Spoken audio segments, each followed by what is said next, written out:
arts nonprofit located in Old City near South Street.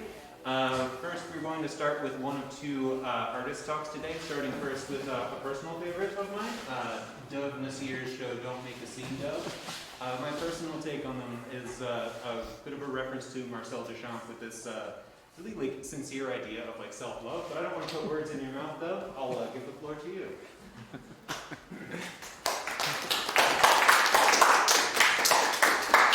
Thank you, Jeremy. You're very welcome.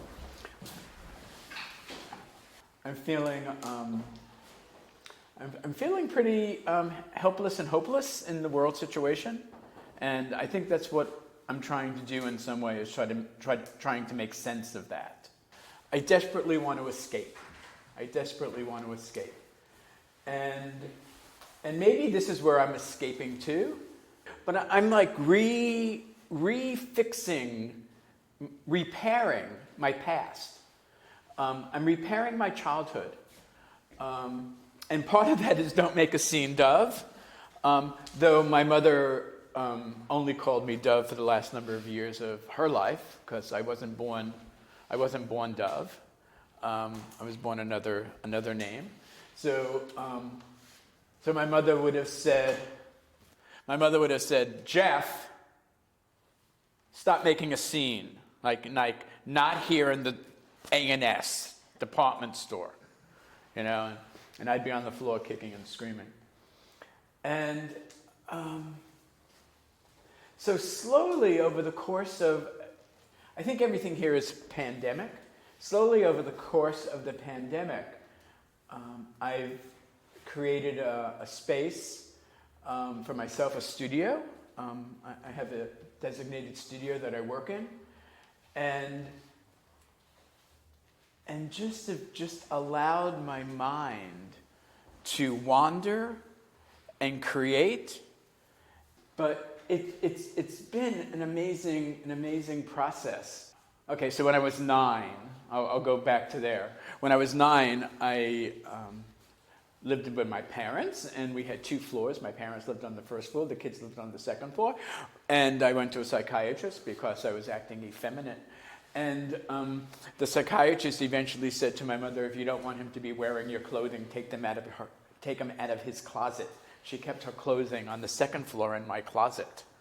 And so they built a walk-in closet down in the basement, and then I had to go down to the basement to get her clothes to bring them up to my room.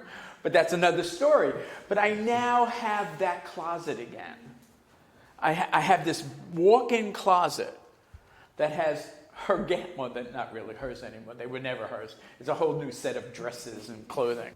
So I've been playing with, I guess, becoming different people and working through that and allowing it to unfold. This is my favorite photograph. This is like somehow I managed to capture in myself, I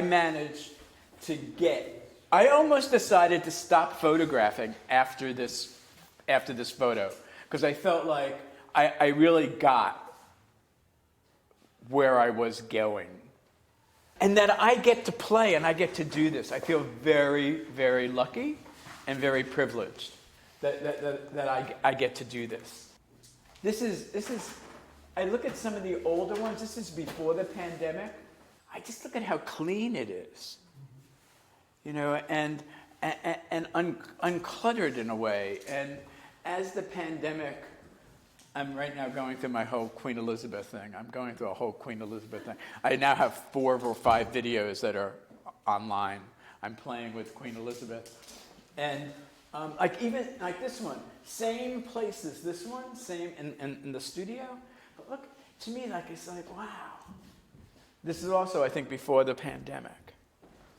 And it's like, it's just so neat and so clean. And then this comes along, you know, and I play with mannequins. A lot of it's been me and the mannequins. And recently, and almost today, I tried, but I hired 2 16-year-olds to model or to act, They're both people who have done improv. So we did some improv together and loosened up, and I was trying. I hadn't gotten my my Ukrainian flags were in the mail. They hadn't gotten to me yet. So now I have. I guess I don't know if that was in that photo. Now I have Ukrainian flags, so it's more evident of what's going on, and I have a video. I did a video of. I made up someone's name. Her name is Arena.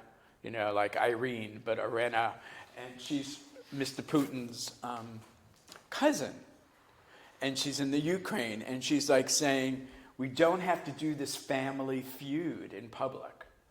We don't have to do this. And now I have a table and chairs set up with some, I don't do milk, some soda and cookies, right? And I wanted to do a scene where she's inviting him to the table for snack. This is what Grandma used to serve for snack, and I would play Putin, which would be a stretch for me. I haven't taken on a male persona, so which goes back to being 9 and seeing the psychiatrist and all of that, but. Yeah, so I'm still playing with this scene. I'm still playing with this scene a lot. It keeps growing and changing. It was pretty blank for a while, and I called one of my kids, who's been in trouble in his life, for graffiti. And he came and did some graffiti for me, and he said, I need to stop now. It's really stirring things up. He got recharged. But it was great. I love that. The other thing that I really like a lot is repetition, that, at the mannequins come back and, come in and out. There's a mannequin here, there's a mannequin up here in the corner. And in some of them, there's a sign that says art should be dangerous. And some of them, there's a Dove soap bar box. There are recurring themes. And then people come along and say, wow, that was so clever of you to have the shoes of the witch from The Wizard of Oz. And I go, yeah, I know, right? I didn't even realize that, And at some point I knew I was going to do Dunkin' Donuts, let's say for this one. But I'm walking down the street and I see, well, actually I had this from something else. But I see, like the cone, and I go, oh, I'll probably use the cone. And it's a slow, it could take 6 to 8 weeks to get a set going, until I'm ready to photograph. And then I can keep it interesting that this one is up a long time after the initial photographs, because I don't feel like I'm done yet. I know when I'm done. Because when I'm done, I go back up to the studio and I take it apart. And I throw out things that I don't want anymore. I don't know when this is going to get done. But, yeah. And then once I have it set up, different people do show up. Like different persona. This photograph, I get spurred by an event. I will admit to that. I get spurred by an event. And this event was the Florida, the condo. And when I can't fathom something, I couldn't fathom being in my house, and then not being in my house, like being exposed, to the world. And so I was trying to figure out who lived in that condo, who was living there. And this singer was living there, and this maybe, I don't know, she's wearing fishnet, I don't know, stripper or something, I have no idea. And then I think there's, yeah, it's the same one. This one was a construction, got the hard hat, construction worker. So yeah, so it just sort of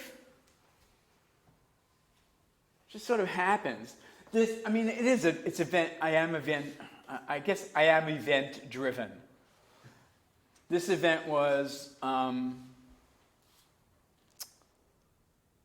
the storming of 676 2 years ago, right? I think it was 2 years ago. They stormed 676.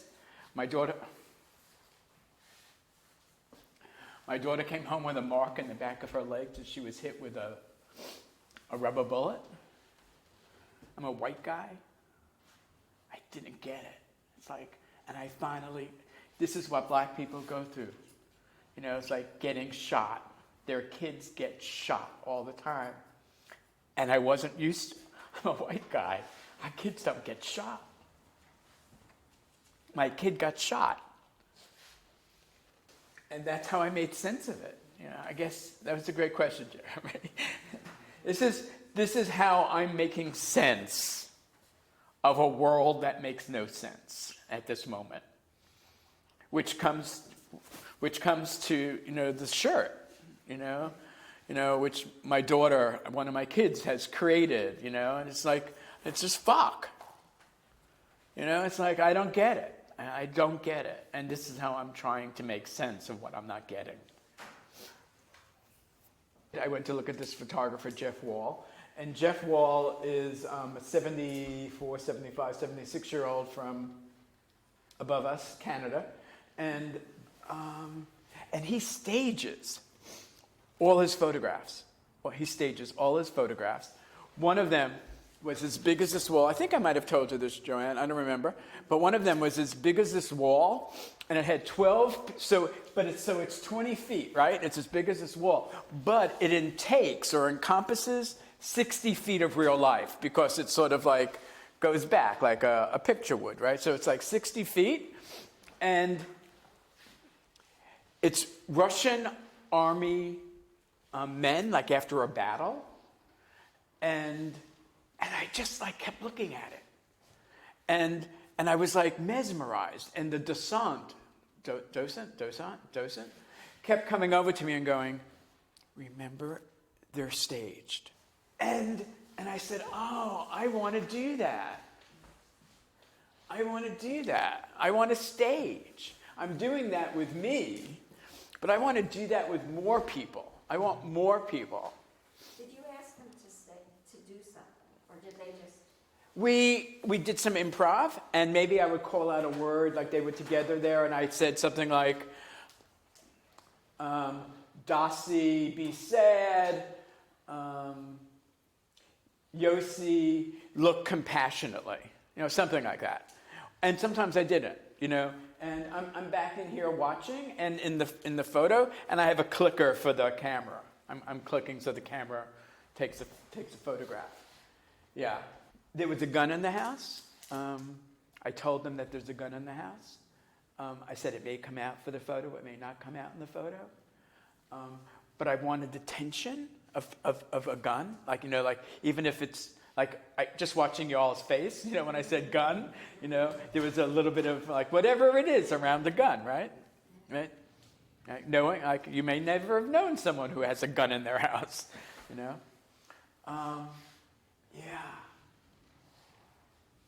Yeah, I want to do more. I want to do more of that.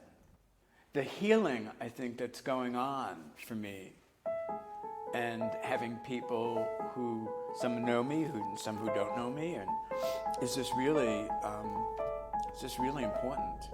It's really important. Thank you.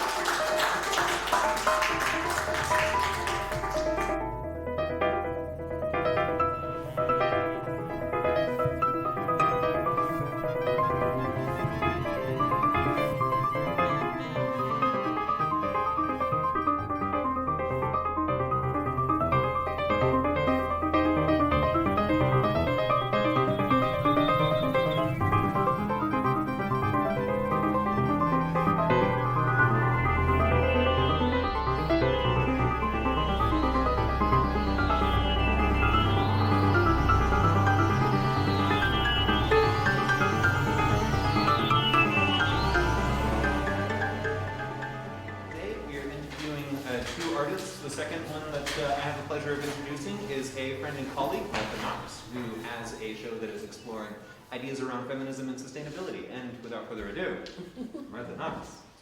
Thank you. All right. So this is the exhibit of the CSA project, and so if you don't know, CSA it stands for Community Supported Agriculture. So this work here, which this is collectively called Red Earth Farm CSA. That's the name of this collection of handmade paper. And this is a project that was done before the pandemic. So in 2018, I had this idea for a project, and it came together because I wanted to try a CSA. And obviously our life circumstances as artists influence the direction of our studio work and what we end up making, right? All the material conditions of your life, all those things weighing on you is going to shape how you make your work. And so 2018, let's see, I had 2 little kids that I'm raising, and I had full-time work as a teacher, as a teaching artist, not through a single job, but through several different jobs. And I'm trying to maintain a studio and do all my studio work as well, and that's a lot. That's a lot going on. And I really wanted to try a CSA, and that's a lot of work too, because you're going to get this box of produce every week, and you're going to now have to process all these vegetables. They're perishable. They're going to go bad. So you're either going to use them that week, or you're going to have this stuff rotting that you paid for. And so I just thought, man, this is like something for retired people or a stay-at-home parent or something, but I want to support local, the ethical stuff gets you to. It's like, I want to support local farms. I want to be a good citizen and support like local agriculture and all that and sustainability.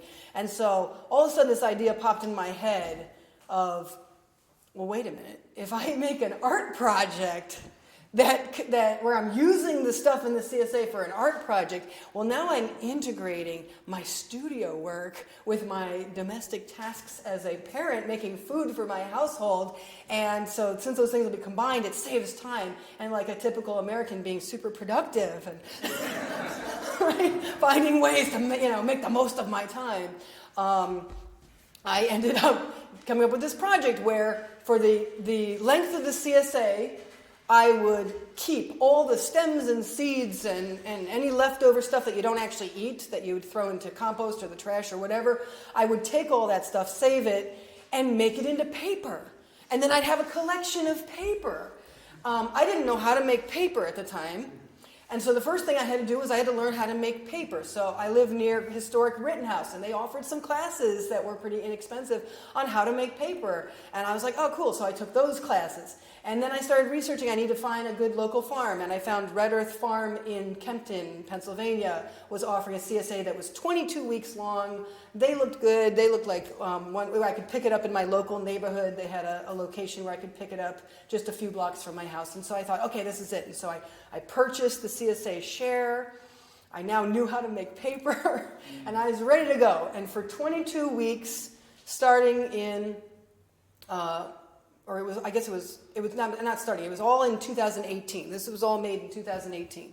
So every week, I kept those stems and seeds and everything, and then at the end of the week, I would process them into pieces of paper. So the way this is arranged is there's 22 weeks here, and every week has 2 to 4 sheets of paper, depending on how much material there was. So there's little gaps that you can kind of see, and also, if you're looking at it up close, you can see what they're made of, right? If you get close, you can see how it changes. Over here, we got a lot of squash seeds, right? There's a lot of different things that you can see in there. So that was this project, and then it was done.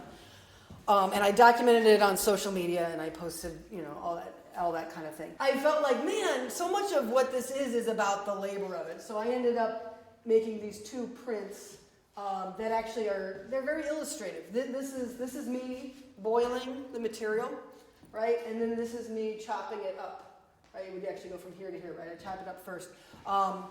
Because every week what I had to do was, after I'd saved I had a plastic bag of all the stuff that I'd saved, and then I'd throw it into a pot, and you have to boil it, and then you'd have to pour it into the little frame, and then stick it to a piece of plexiglass and then leave it to dry, and hopefully it would dry pretty flat. And so I thought I need to illustrate some of this process. I felt like that was a good little sort of addendum to the project, because I consider this is the project. It's done. And it's weird when you finish something like that. It's like, well, what do I do now? Okay, so now go up to the pandemic was happening, and when the pandemic happened, a lot of us are working from home. I ended up teaching virtually for almost a year. And so I'm home all the time with my kids. And a lot of people ended up doing things like getting gardens and cooking more, doing more domestic things, because you're stuck at home, why not, right? And so it was at that point where I really started missing that CSA. I hadn't done it since that. I just did it in 2018 and then I stopped because it's so much work and the art project was over. And I find out that Philly Food Works is kind of working like a distributor, and then they have partnered with all these local farms as well as like local companies making like cheese and crackers and pasta and all these other things, and it runs all year round. And they'll deliver to your house if you live in Philly. And I was like, oh, this is delightful. This is going to make my life so much easier. And I could pick and choose, because when they're dealing with all these different farms, you don't have to necessarily just take the box of whatever. I can get the box of whatever, but if I don't like what's in it, I can cancel the box for that week and get something else. So I was like, oh, this is so flexible. This is the joys of like living in a big city, right? You can't do this unless you have a lot of people to make it work. So I started then making some prints from some of the things I received in my Philly food share. So this is all stuff that came after. So like I did this in 2020. I think I actually finished these prints right before the pandemic really hit the States. And then all of the pottery here and all of these linoleum cuts with chino clay were all made within the last year. And they were all made just enjoying drawing some of the things that came in my CSA. But the ones that are actually framed in this show are printed on pieces of paper that I made at Historic Rittenhouse way back in 2018, or maybe I took those classes in 2017. And I had like the stack of the paper that I'd made where I learned how to make paper, and I'd never done anything with it. And I was like, oh, this is perfect. It's whole circle. Like, I'll print these on this paper. So I just went ahead and did that. So I actually made the paper there too. So all of this stuff is just sort of like this addendum. And I don't know if I'm done making art about food and stuff. Probably not, but we'll see. It's nice to be able to show it finally in an exhibition and actually see all these pieces of paper on the wall at once. This is the first time I've been able to actually see them all presented together and walk through and really look at them. Now, these are also being shown right now virtually at West Virginia University Libraries. They're having this wonderful show. It's been going on for a few months, and it's going to continue on into the beginning of the summer this year. And it's what's the name of the show? Let me see. I have it written here. Yeah, Food Justice in Appalachia. So I had applied to show some of this work at that library, at the West Virginia University Libraries, and then a couple months after I'd applied, they sent me an email asking if I wanted to participate in this big show that is it's really neat to go to the website. I really encourage anybody to check out the website because most of the exhibit is virtual. They do have some of it up physically at the libraries, and they have these two works of mine physically up at the libraries, like obviously another copy of them because they are prints. But they had activist organizations and local farms and researchers. So it's not just an art exhibit online. The virtual exhibit includes all these different facets of exploring food justice in Appalachia. The way I think of this is that the act of making the paper, right, that was really more like performance art. That was kind of like the real point. And the paper's neat. I like going up and looking at the paper. I really like how some of it has holes in it and stuff, and you can see these stems, and there's a couple of them where you can see like a whole stem of something. But I don't want to get too visually enamored with what the paper looks like because that wasn't the point. So this is very much like a byproduct. So again, I don't know what to do with it now. I feel like since it's all been documented, it's all been photographed, it's been shown virtually, and now it's being shown physically, and I'm like, now what do I do with it? Like, I don't know. And these are wood cuttings? Yeah, so these two are wood cuts, and then all of these ones are linoleum cuts, and both, or all the prints here are colored with chino colle, which all that means is they're collages, right, with the color. So what I had to do was, I have to sit there and cut out all the little pieces of paper and glue them down where the key print is going to be coming down on it, and then print on top of there and hope it works out right because it takes about like 3 hours to just do the color on one of them, to just piece it all together. These ones didn't take that long because they're much smaller, but that's what it is. That's why it's all just sort of pieced together. Yeah. I started making ceramics a few years ago because I took a couple of classes at Outlaw Arts, and now I eventually started teaching children's classes there, and I'm a member there. And so when I started out making ceramics, I didn't think of it, I thought of it more as like just sort of a relaxing hobby. And then lately I've been trying I guess lately it's just been becoming part of my work, right? And so after I made all these little prints, it was like, why don't I draw some of these do some of these illustrations on ceramics as well? And then there's a connection materially because, so here I said I actually made this paper, right? Well, in the ceramics, it's literally, it's mud. It's mud that's been dug up, near rivers and things, and then it's been cleaned. And so, you're taking this thing that's one of the oldest art making materials, right? And then I don't do anything on the wheel. I do everything by hand. So I'm just taking like a bowl of mud, of clay, and I'm just pinching out a pot, and then I'm just drawing food on it.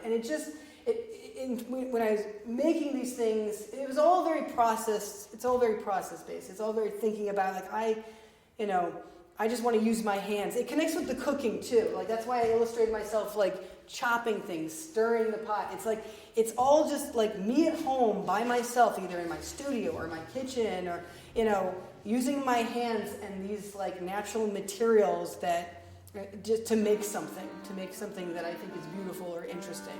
So I think that's why I included them, because that's the connection it has for me. That's it. Thank you.